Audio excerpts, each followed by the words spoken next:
Good evening, everybody. I want to welcome you back to another session of Learning with My Rabbis. I'm very excited today to share one of my teachers with you all, Rabbi Sara Brandes. I had her way back when in rabbinical school. She taught Chumash with Rashi to me and my chavruta. But Sarah is out in the community doing all sorts of things. She's been in pulpits. She's been with different Jewish organizations. She works at Camp Alonim in the summers as a rabbi in residence, as well as an author. And it's really a great, Rabbi Brandes, to have you with us today. Thank you so much. Thank you for having me. I'm really excited to be with you. You're one of our furthest guests because you're not actually calling from Los Angeles like many of our others. You are on Kibbutz Hanaton out in the Galil in Israel. So it's really great that you could join us. Before we get into all of that in Israel, I would love just for you to share a little bit of your story of what brought you to the Rabbinate. Yeah, so I was just one of those people who was born thirsty for meaning. And so I was always a really spiritual kid. And you said that I still have the privilege of serving during the summers as rabbi in residence at Camp Alonim. So I grew up at Alonim, and anyone who does Jewish camping knows that it's an environment in which the love comes first before everything else. And Alonim is a place that puts Jewish arts at the center and gives people a chance to cultivate Jewish identity through artistic expression. And so I was an Israeli dancer there and taught Israeli dance. And so for me, Judaism was meant to feel as good as, holding hands with my closest friends, doing Israeli dancing. And as I went from being a consumer of Judaism to a creator of Judaism, I knew that that's what I wanted to do. I wanted to create context where people felt a sense of connectedness and meaning, and that Judaism is meant to be a resource for that. So that's wonderful. And then a few years ago, you decided to make Aliyah with your family. What went into that decision, deciding to move to Israel? Yeah, so I made Aliyah coming up on 7 years. We got here, and the Shemitah year, the year that we let the land lie fallow, started just a few weeks after we arrived. And so my own Aliyah journey lines up with the Shemitah cycle. So I'm coming up on the end of year 6 here. And, it's a direct extension of that story that I just started to tell. The land, I don't know how many folks in your community have had a chance to be at Brandes. It's the largest piece of Jewishly owned land outside of the land of Israel. And it was chosen because it looks just like where I now make my home, here in the Lower Galilee. And it's so funny because I said the name of the camp is Alonim, and literally the closest major supermarket to me here in Israel is in a town called Alonim. So, lots of synchronicities, and maybe we'll have a chance in our conversation to talk about more synchronicities of this exact place where I'm at. But yeah, for me, Judaism was something that you lived and breathed in community. And so, I visited Israel for the first time when I was 15, and then moved here after college, and studied in yeshiva for a few years here. And it was always the right fit for me. It was hard for me living all the places that I lived outside of Israel, that feeling that I had to choose between my Jewish identity and just being a person in the world. I'm a religious person. I didn't grow up observant of mitzvot. I became observant when I was living in Yerushalayim.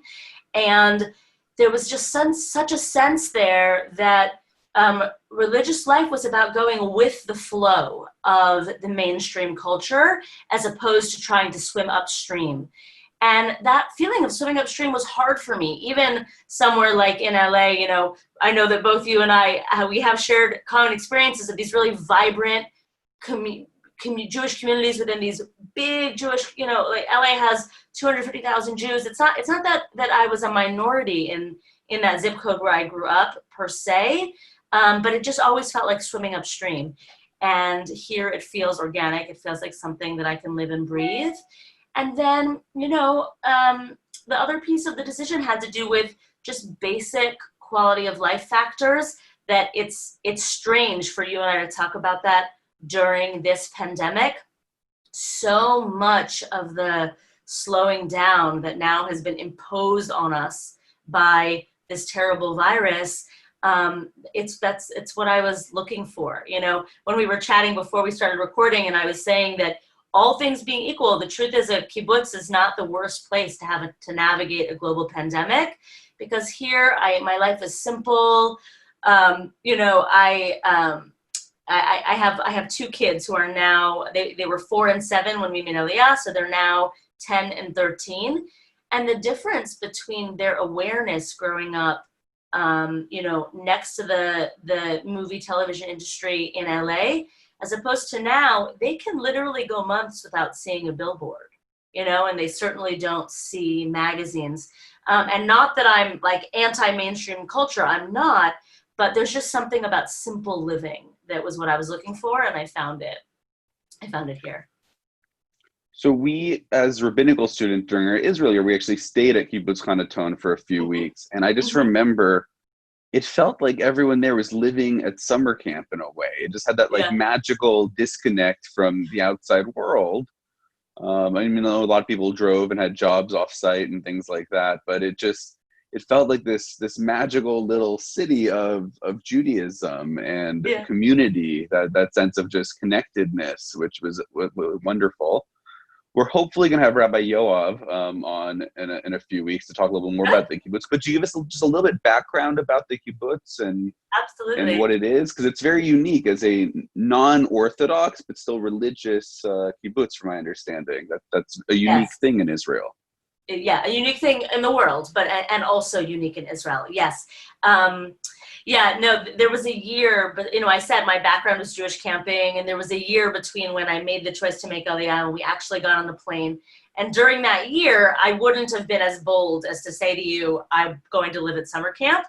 And yet I got here, and I think it was on my first Shavuot. Shavuot is our most kibbutzi holiday. You know, there's tractor rides and everyone wears white and I perform an Israeli dance and, you know, this kind of thing.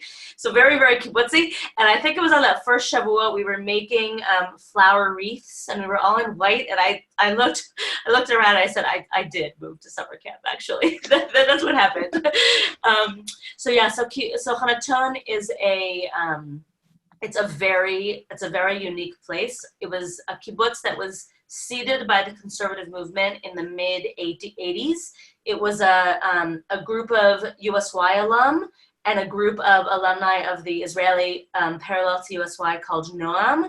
And they were sort of at the tail end of the traditional kibbutz movement, and they founded a kibbutz. And that kibbutz had a certain amount of success, but in the end, failed, like 2/3 of the kibbutz movement failed. And so technically speaking, that kibbutz declared bankruptcy in 2008. And at that time, the land itself was owned by the conservative movement, Masorti, here in Israel. And there was an assessment done that determined that the best way to preserve the overall value of the place was actually to reinvest in it. And so the movement turned to Yoav. He was at the time the Noam rabbi. And he was at a stage in his life where he was looking to, basically young people in Israel live in the cities. And then when they're ready to start a family, they find a place to build a home from scratch because there's so little housing here in Israel. Everyone is constantly building. So he was in that stage of life where he was looking to build a home, and he gathered a group of families to come and reconstitute Hanaton. But it was a pluralistic group of just really incredible people. We have this image in the Torah that when the scouts who come to check the land first check it, the report that they bring back is that the place is filled with giants. And they mean it in a scary way. They're scared to attack because the place is filled with giants. But I absolutely feel that I live among giants, and it was giants that he found. So, for example, we said maybe we're going to chat a little bit about Mikveh. So Rabbi Chaviva Ner David, her family was one of the 17 families, and I for a long time ran an organization called Or Halev. So the founder of Or Halev, Rabbi James Jacobson Maisels, their family was one of the 17 families. So these were really giants in the Jewish world who had decided that they wanted to take on the project of intentional Jewish living in the land of Israel, and they wanted to do it on a foundation of Jewish pluralism. So Chaviva, was one of the first women ordained as an Orthodox rabbi. James, technically, his smicha is from an Orthodox rabbi. There were 2 Reform rabbis involved in the early stages. And so it was really a pluralistic project, and the kibbutz was reconstituted as a project in a certain type of inner Jewish coexistence, as opposed to, we have our outer coexistence here because our closest neighbors on all sides are Muslim, but within the community itself, we do a type of Jewish pluralism in internal coexistence. That's beautiful. So you were ordained, I believe, in 2008 from the Jewish Theological Seminary. Yes. And I know that women have been ordained in the movement for a number of years before that, but I know, just even talking to my colleagues that were ordained my year, they still run into problems as a female rabbi in the world. I'm just curious what that's been like for you, particularly since you've experienced now both in the United States and now in Israel. Have you had different reactions and different experiences being a woman in the rabbinate in both environments? Yeah, it's a great question. So I ran the women's center, the student women's center called Isha El Achotza, which is a phrase taken from the Torah, from the building of the Mishkan, that the feminine parts of the Mishkan are called, they're facing each other, Isha El Achotza, a woman facing her sister. So I was able to run the Student Women's Center when I was at JTS, and while I was there, we marked 20 years of women in the rabbinate. And so in no way was becoming a rabbi wanting to, in a very positive way, walk in the world as a woman and connected to my own femininity. In no way was that just sort of like, signed, sealed, delivered, tied up. It was still a very, still something that the movement was growing into and that the Jewish world was growing into. So having said that, if I take a step back and I think about, I studied religion undergrad also, and there I studied at Emory, and Emory has an incredible Jewish studies faculty. So Dr. David Blumenthal is, anyway, the faculty was really like each in their own area, just greats. And by the time I was there, the milieu around feminism was that people kept asking me to write things from the women's perspective. Oh, Sarah, it's so interesting the way you think about that. Why don't you write it from the women's perspective? And I was this kid, I was born in 1978, right? So I sort of didn't realize I had a women's perspective, what women's perspective, what's that, right? And then by the time I was ordained, especially in that I moved back to LA after ordination, the years that I was rabbiing in LA, I was the middle school rabbi at Milken in LA, and then at a pulpit, as you said, and it was just really a time of very exciting Jewish innovation being initiated by women. So, I was part of they did a report on I forget what they called it, like some sort of Talent magazine thing where they interviewed 10 women, and it was sort of like, oh, these are out of the box Jewish ideas and you guys are all women. I actually think I was part of that because of the Mikveh project. So maybe we'll talk about that. I was working on a project in LA, thinking about different ways of doing embodied Jewish spirituality. I myself am a yogi and I'm trained as a yoga instructor. And here I was in LA where body consciousness is so front of mind for people. And we have this ritual in Judaism which allows us to do a mitzvah. It's something that's, in a lot of ways, it's older than some of the more common, more well-known Jewish practices. I felt that in synagogue life, when we put a welcome sign up above the door, sort of what we're handing to people as they come in, welcome, we're so glad to see you. Here's a siddur you need a master's degree to decode it, right?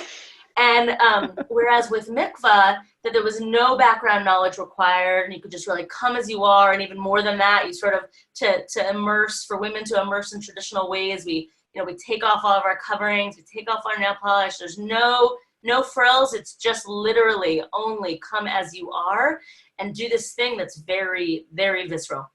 So anyway, I was working on a project to offer embodied spirituality through Mikvah.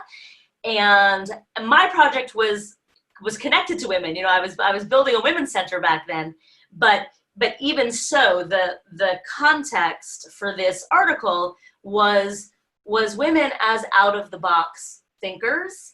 And so that's all to say that for my personal rabbinate, it's been fun, right? It's not that my being a woman has been a non-issue. It is an issue, but it's sort of an issue in a good way. There's a certain in native traditions, the shaman is seen as the outsider. He is meant to be the outsider because it's only as the outsider that he can have perspective.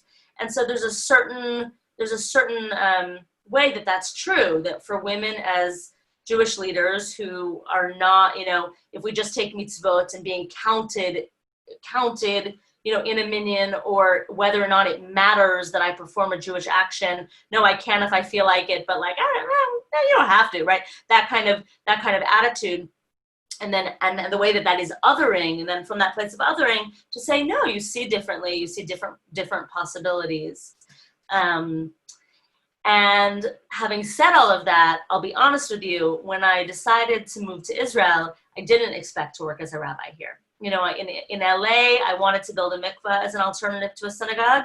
And in Israel, I wanted to build a bet cafe. Like I wanted to build a coffee house as an alternative to a synagogue. You and I share a past community in LA, Shomrei Torah Synagogue. And Shomrei Torah has a very interesting thing because, there's morning minyan, which is wonderful.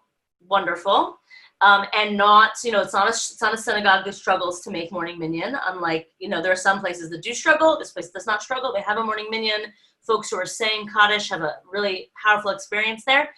And yet, there are real pillars of the synagogue community who meet at the same time 3 blocks away at the Starbucks. And they're there religiously every day at the Starbucks. And I, as an observant Jew in the neighborhood, was in one place sometimes and in the other place sometimes, right? And it's a very interesting thing, the ways that, what brings me to morning minyan, especially when I'm not necessarily saying Kaddish, and I, maybe as a practicing Jew, I don't live out a sense of obligation to daven 3 times a day like so many Jews in the conservative world do, right? I mean, don't live it out.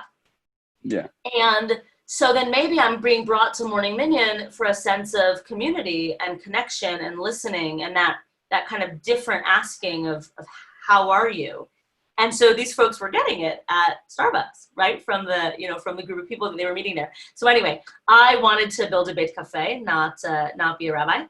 And that now looking back, I know that was about gender. I'm not a political person, and I was not interested in fighting a political battle to fight for the right to be a female rabbi here. What I know, having lived here almost 7 years, is that it's not that it's a non-issue in Israel. When I walk around Yerushalayim, almost all of the places that have a machitza up also won't even know what I mean if I say, no, I'm ordained as a rabbi. So it's not that it's not an issue here, but Jewish life here is so diverse and so vital, and there is such a need in the area of Jewish spirituality and Jewish innovation that I feel only open doors. Even wanting to both hold the title of rabbi and hold my femininity here in Israel. Have you noticed any change with, because you said that most of the Orthodox wouldn't know even what that meant to be ordained as a woman. But I know in the last few years here in the North America, we've had a number of Orthodox ordained female rabbis, as well as in Israel in the last few years, especially a teacher we both had through Pardes, Rabbi Daniel Landis, who's wonderful. So I'm just wondering, is it more widespread now? Have you noticed in the last few years more of a recognition of what that title is, or it hasn't really moved the bar in the Orthodox movement at all in Israel? So here's the thing. In Israel, in mainstream Israeli society, you have to remember that every 17-year-old boy who grows up in the Haredi world, at the day of quote-unquote high school graduation, he is technically Reb so-and-so. And although he might not have an academic high school diploma, he has earned smicha. So here, rabbi does not mean religious leader. Rabbi means a whole host of other things, and the majority of people who hold the title don't work as rabbis. And a lot of people who hold the title, right? Like it's totally separate things. Having said that, it depends where you look. It depends where you look. Absolutely, as the number of really what you're talking about are halachically observant in ways that are under the umbrella of orthodoxy. Women who walk in the world that way, studying in contexts that finish by giving them the title of rabbi. And that, numbers are growing for that, for sure. Having said that, in the way that like Yeshivat Maharat grads are getting quote unquote rabbinic posts in North America, I don't know of an analog to that here in Israel. Although, I know another one of your dear teachers, Reb Mimi. So Reb Mimi is another very interesting example, because Reb Mimi sat front and center behind the mechitza at Yakar in Yerushalayim for 20 years before she publicly used her, she already had smicha back then, but her smicha was secret, and she was not Reb Mimi. She wasn't known as Reb Mimi back then, but certainly she was recognized by the rabbis of Yakar as being all that she is today. And yet now, having returned to Israel after serving as the Mashkichat Ruchanit at the AJU for all those years, she teaches and preaches in the conservative world. And so she's not, right? So even she, who really could be, one of those people who could be leading an Orthodox community, is not. Chaviva also is another good example. Chaviva runs our mikveh here at Hanaton. And in her own evolutions, Chaviva would not, you should have Chaviva do this with you. I'm happy to connect you. But she would not introduce herself to you as an Orthodox rabbi. She would introduce herself to you as a rabbi, but not as an Orthodox rabbi.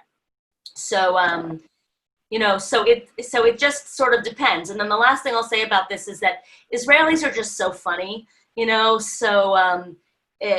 for as many Jews, no, it's more. I would say probably even it's definitely 2 times, maybe even 3 times the number of Jews in Israel who don't recognize female rabbis because they're Orthodox. There's probably 3 times as many secular Israelis who it's just the shul they don't go to as Orthodox, and so they definitely don't recognize female rabbis.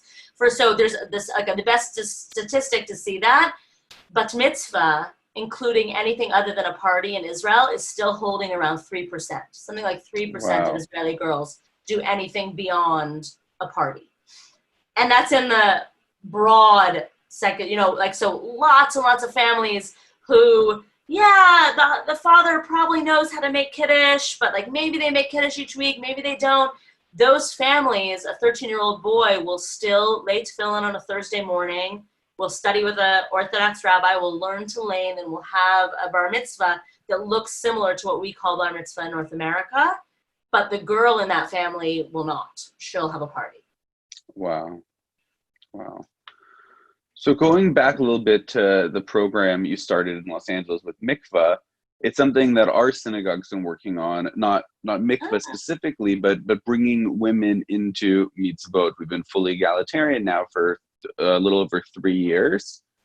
And I'm just curious, maybe we're going about it the wrong way, pushing rituals like talit and tefillin, and maybe we should be pushing, like you said, rituals that really are more experiential or don't have a high bar of previous knowledge and just aren't traditionally seen as so masculine like talit and tefillin are. So I know we talked briefly about why mikveh was a choice for you, but can you give us a little bit more about that? What is who should go to the mikveh? Why should we go to the mikveh? What do we get out of going to the mikveh? All of that, because I don't know it's something that I hear talked about in the conservative world really at all. Yes, I'm happy to speak to that. I do think there are folks talking about it. You know, more and more conservative synagogues are building mikvaot and putting in mikvaot. There's a big fundraising project now to put in a mikvah at one of the largest synagogues in LA, and there's a thriving mikvah at Addis Israel, which is a really beautiful, large conservative synagogue in DC. So I do think conservative shuls are starting to go there. Yes, so why mikvah? So first of all, you know, I know you, and I know you lead with love, and that you don't mean like pushing. I know you don't push mitzvot on people. I know you invite people into mitzvot. And I think with this Chabad really gets right, that when looking at mitzvot, they take the attitude of, you know, +1. Each one more you do is better than, you know, not having done that one. And so I think when inviting folks to grow in their Judaism, that's how we should be moving, with starting with what speaks to people. And so, as I was saying earlier, the mikvah spoke to me for two deep reasons. One of them was connected to my identity as a woman, and then one of them was just connected to my identity as a human. So the human piece is what I was saying earlier, this sense of no background knowledge required, come as you are. You know, we mean it when we say we are the people of the book. There's such richness to Judaism, there is limitless depth, and yet that can be intimidating for folks who aren't studying Torah every day. You know, we adults tend to work in areas in which we are expert. We're not used to feeling ignorant on a regular basis. And then so to have that experience where you're seeking out meaning, and you're looking to your people and your peoplehood, your broader family, you just don't want to feel dumb. You want to feel like you've come home, right? And so, but that's hard because there's so much richness to our tradition. So there's a lot to learn about a lot of what we do. So I loved mikveh because of its beautiful simplicity, because it's almost wordless, it's visceral. The piece connected to my femininity was, you know, the years that I was working on mikveh as my passion project, which was, you know, something like 10 years ago, I would say. Taharat mishpacha, the laws of family pure. Taharat mishpacha literally translates to family purity, although tahor and pure, like that's not a very helpful translation for us. But the mitzvot around women marking their menstrual cycle Jewishly were either, I was working with folks, the spectrum I was working with was, the best case scenario was ignorance, and the other end of the spectrum was, you know, PTSD.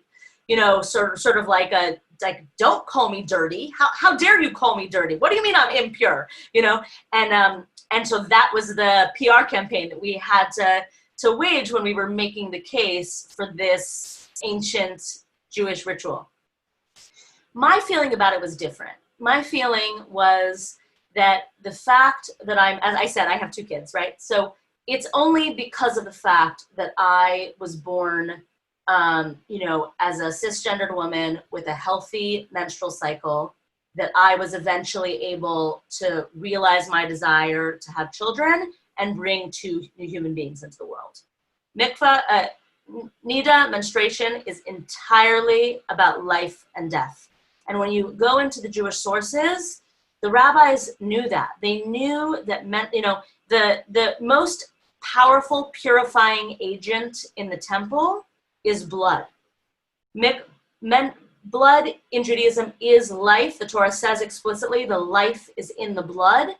And so even in the sources that women bleed, we are source of life. That's what Adam names Chava. She is mother of all life. we women are source of life, and menstruation is the sign of that, is the symbol of that. That's incredible. That's incredible. And so when I look at that, and then I say Judaism is the tool by which I make meaning in my life, I have only two choices. Either Judaism pays attention to the fact that I menstruate, or it ignores it. And I would much rather it pay attention to it. And so it pays attention to it through ritual. And in terms of what those rituals are, the bottom line is it does an amazingly beautiful job with 80% of the ritualizing of the fact that I menstruate, meaning it links blood and purifying waters. It links the fact that the body is the majority water, that we come from living waters, and that we immerse ourselves in living waters as a ritual of transformation. These are beautiful things. They're cross-cultural things. And then, yeah, for 2,000 years, rabbis didn't necessarily ask their wives what they thought before they wrote down the rules. Some of the rules are gross. The rules assumed that women didn't know their bodies. The way of tracking a menstrual cycle that's recorded in the Gemara is wildly wrong. It assumes that women have something like a 20-day menstrual cycle when they don't. Their menstrual cycle is the same length as the cycle of the moon. So, and the Jewish laws about menstruation, the Gemara itself has a view of a healthy menstrual cycle and an unhealthy one, but the halakha basically says all women should keep the unhealthy one because they don't know their bodies. So for me, as a woman learned in Torah and halakha, I just saw it as my privilege and the opportunity of this moment in time to say, actually, the doctor who delivered my children is an Orthodox Jew and an OB. She knows halakha and her body. I know halakha and my body. We can take these pieces of halakha and say, okay, we understand the way the Torah constructed the world and the way the rabbis interpreted it. And you don't need to say that women don't know their bodies and make us use the unhealthy way. Let's use the healthy way. And let's embrace the fact that women do know their bodies. And so yeah. So mikveh has really been a kind of entrance way to Jewish ritual, to Jewish spirituality, you think, for women. And I know also for men too, right? That the Kabbalists and Sfat, they would go every week before Shabbat into the mikveh, along with grooms before their wedding day is a typical procedure. And it's just a ritual that I've had a really hard time selling to any of my wedding couples, the idea of going into the mikveh before the wedding. Do you guys have a mikveh in town? Like, do you have access to a mikveh? We have access. It's not great. We're working on hopefully having a better non-denominational mikveh, just because ours was located somewhere at a Jewish place, and now it's a private school that still runs it, but we don't know how long they will for us. So it's on our to-do list, especially for conversions. That's what we use it most for and need it for. But it's great to hear that all these other synagogues, because I never really heard about that in DC and LA, these places are getting these mikveh. So it's great to hear that. It's something that in Toronto, especially for conversion, but maybe for other rituals and life cycle moments, it's something that we could definitely use moving forward. Yeah, so I was saying that Hanaton is dedicated to Jewish pluralism, and we're really proud. We have a beautiful mikveh here at Hanaton, and it's funded by the Rabbinate here, which is to say it's known as a kosher mikveh according to the Orthodox rabbinic establishment here. And yet, we run it in such a way that anyone who wants to is welcome to immerse here as they see fit. And so what that means is that folks come to our mikveh, for example, to do, let's say, a gender transition immersion. And so it's an extreme example, but it's an example where I think it's really possible to see these moments in our lives that we need ritual of transformation. People also feel this coming out of an illness if after battling death and needing to find a way to pivot to re-embrace life, or miscarriage or divorce, all of these things, that transitions are complicated and they're important.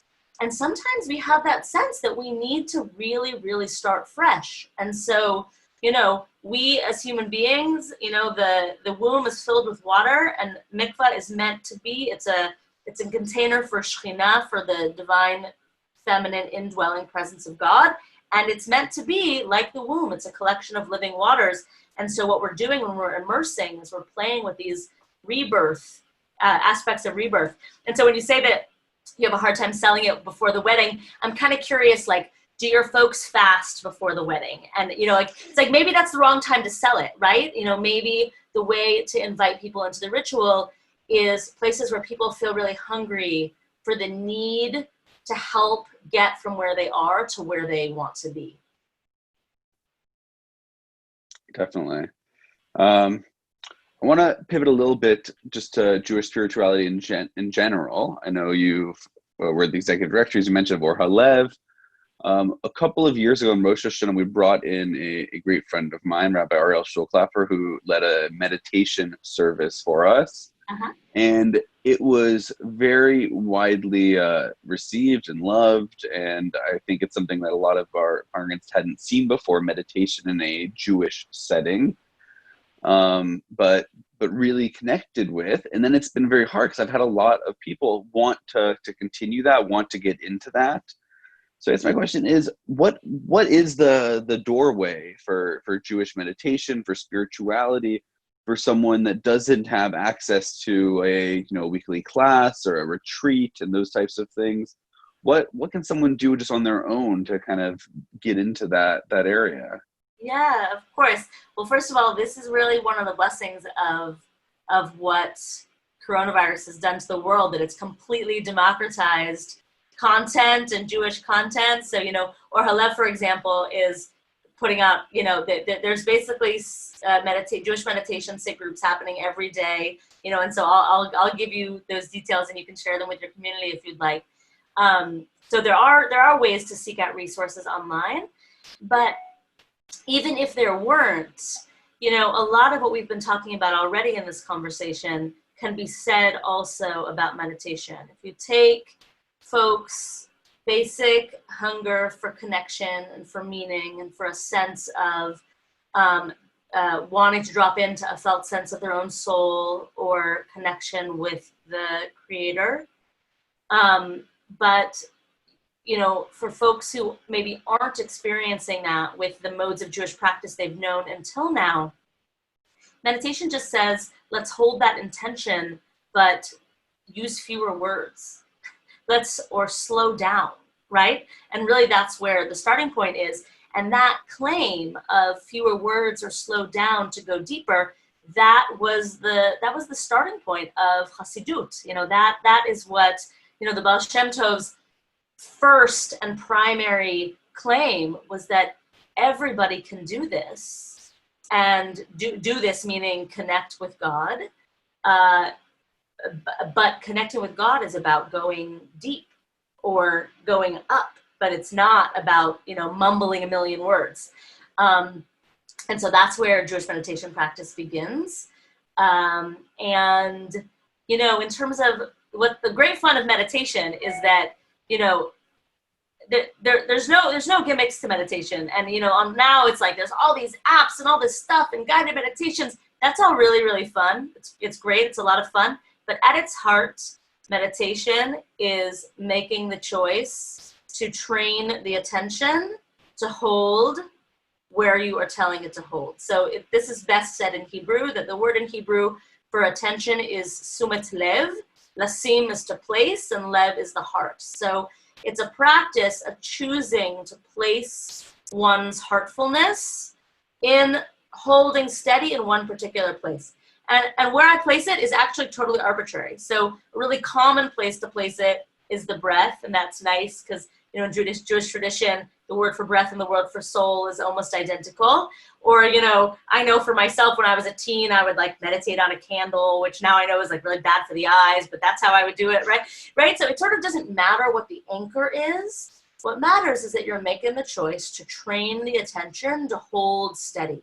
And what mystics across world wisdom traditions have experienced and teach is that it's actually by having profoundly sustained attention, that we can eventually come to see, what the Zohar claims, that leit atar panu mine, that there's no place that is devoid of God, that actually we are swimming in God just like fish are swimming in the ocean, and it's a matter of attention, that's not our felt sense. That if we train the attention, we can come to feel it too. Great. As we begin to wrap up, I want to ask you what we ask every guest. Is there a piece of Torah you can share with us, something that's just been in your heart over the years, something that's very special to you that you wouldn't mind sharing with our community?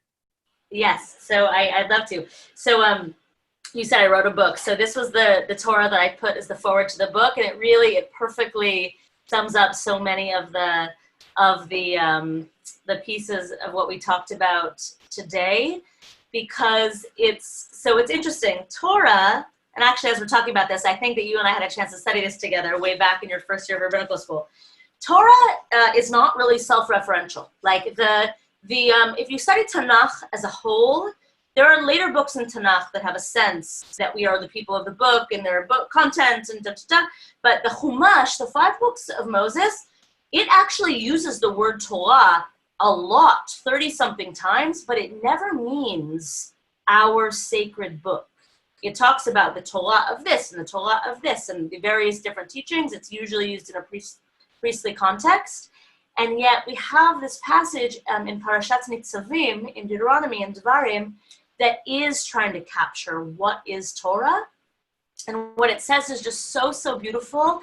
And it really speaks to me, and it's really different from that sense of, as I was saying, that, we're the people of the book, or the words we see behind you, like we have all these books, right? Like, what is Torah? Torah is just words, and I can never learn it all, and right, it's just this sort of immense, massive thing. And that's true, but these psukim also say that Torah is something much simpler. So, all right, so so this is a quote from Parashat Nitzavim, and this is my translation. So it says, "Bring your whole heart and your whole soul to me. For these instructions that I am commanding you today, they are not too wondrous for you, and they are not far away from you. They are not in the heavens that you might say, who will go up there to the heavens and bring them down to us, so that we might know them and do them. They're not across the sea from you that you might say, who can cross the sea for us and bring them to us, so that we might know them and do them. No, the matter is very close to you. It is in your mouths and in your hearts." So I just love that true Torah is revealed by going deeply inward, that it's something that's already ours, and that, no source knows better than Dvarim, that Moshe had to go up to Har Sinai to bring down the Torah, and yet that book itself is saying, no, Torah's not up there. It's, it's in here. I love that. It's accessible to anyone who's willing to see. That's right. Who's willing to look for it, not beyond our reach. Exactly. So thank you so much, Rabbi Brandes. That book, again, it's, I believe, called Magical World, right? It's a collection of stories and reflections. Yeah, I'm holding it. I just read from you. Yeah, but you said earlier, you said like something about my moving to Israel, that it's like a magical world here. So yes, it was so much so that I chose to name my book that when I wrote it from here. That's great. So just anyone watching, if you want more of Rabbi Brandes' wonderful teaching and wonderful, just the love that she has for Judaism and for our people, her book, I believe it's available on Amazon, as well as I know you've published articles all over the internet. People search for them. They can find you on Times of Israel on the blog and other places with a quick Google search. So please check out more Torah from Rabbi Brandes. She is a wonderful teacher, as you've heard tonight. Rabbi Brandes, thank you so much for being with us and sharing your story and your Torah.